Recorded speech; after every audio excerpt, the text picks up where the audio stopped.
बंदोबस्त होता तिथून पुढे रोड बंदोबस्त उठवला. मला रात्री कळायला सकाळी यशस्वी झाला. मी खोटं कधीच माहिती देत नाही. आणि तू अटक करायला कोण येणार? तू नुसतं ई. मग तुला मराठी काय असते सांगते ते बाकीचे भेटेत. ईडीचं भेव वाटत, आमक्याचं भेव वाटतं. माझ्याजवळ काय घंटे ईडीला फेडीला. तू नुसतं पडून येईन, तू अटक करून दाखव. मग मराठ्यात तुला कळण राज्यात काय. यांना काय झालं? यांना एक माज आलाय. यांच्या डोक्यात एक शब्द गेलेला आहे, आपलं कुणी काही करीत नाही. बहुमताने आलो. त्यांना माहितच नाही मराठ्यांनी निवडून दिलं.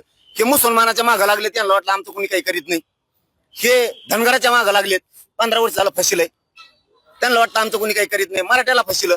आता दलितांचं बंजारा समाजाला फसवलं. त्यांच्या डोक्यात खुटी आहे. शेतकऱ्याला फसवलं. आता तुम्हाला दाखवतो तुमच्या डोक्यात जे आहे ना, आमचं कोणी काही करू शकत नाही. आता मी दाखवतो तुम्हाला 29 ऑगस्टला तुमचं कोण काय करीत. त्यांना पळता भुईच कमी करतो बघा. करतो कुठेतरी घाव घालण्याचा प्रयत्न आहे का सरकारचा? एक आंदोलन मोडीत करण्याचा प्रयत्न नाही. इमानदारी जर इकली तर फडणवीस काही पण करू शकते. पण त्यांना माहित नाही मनोज जरांगे काही पण करू शकतो. मराठे सुद्धा काही पण करू शकतो. अन्याय सहन करणारे अवलाद आमचे मराठ्यांचे नाही. पक्ष फिक्ष गेले उडत. मराठे काही पण करू शकतात फडणवीसांनी जर चाल केली तर. काही पण.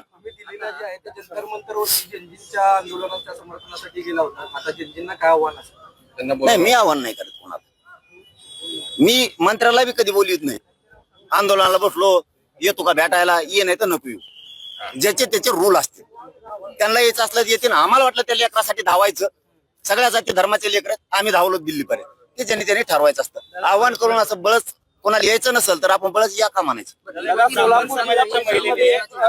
मात्र प्रसाद असं म्हणतात की मी असेपर्यंत जरांगेंना उपोषणाची वेळ येऊ दे. अरे बाबा, त्या प्रसाद लाड भाऊला एकटं मरमर करून काय करीन ते?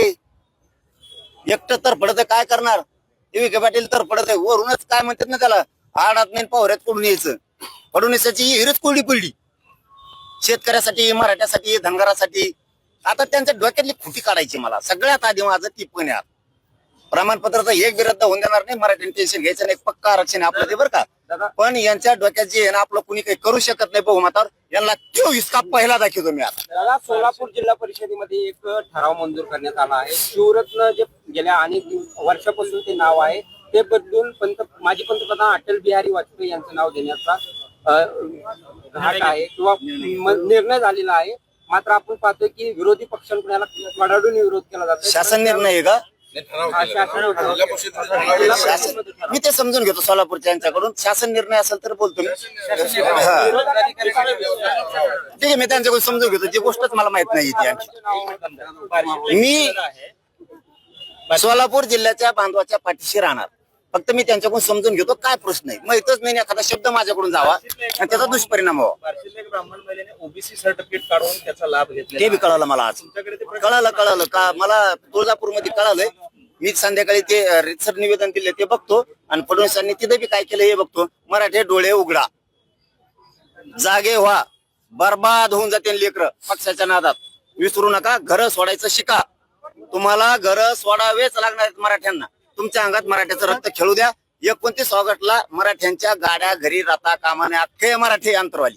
दादा, प्रवीण दरेकरांनी तुमच्यावरती टीका केलेली आहे. ते तुमच्या अक्कलच काढलेली आहे. नाही, त्याचं कसं झालंय बरं का, ते यशीच्या आता आलाच नाही. ते गावखुरीचे, त्याला जास्त हागंदारी जायची सवय त्याला. त्यामुळे त्याला काय करावं.